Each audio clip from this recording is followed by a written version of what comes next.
In the beginning, God creates the heavens and the earth in 6 days. He makes Adam and Eve, who spend their days with God until they give in to temptation by eating from a forbidden tree.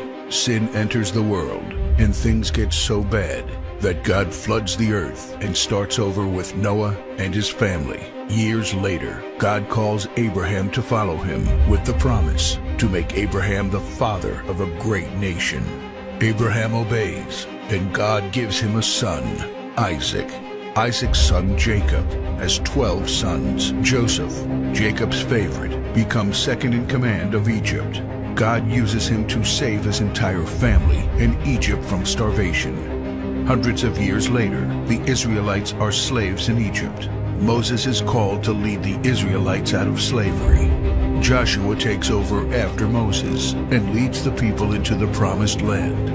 After Joshua, God raises up judges, temporary military leaders like Deborah, Gideon, and Samson, who protect and fight for God's people.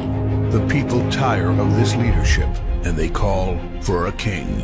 God gives Israel King Saul, King David, and then King Solomon. But it's all downhill from here. The people rebel. The kingdom of Israel is divided, and everyone turns their back on God.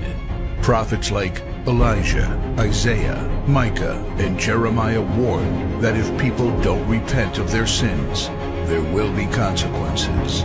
But the people ignore their warnings. The divided kingdoms are conquered, and God's people face captivity in foreign lands. People like Daniel show great courage and stand up for God when no one else does.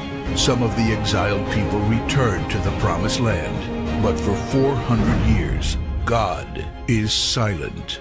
No prophets, no miracles, and no angel visitations. But then, the silence is broken when Jesus is born.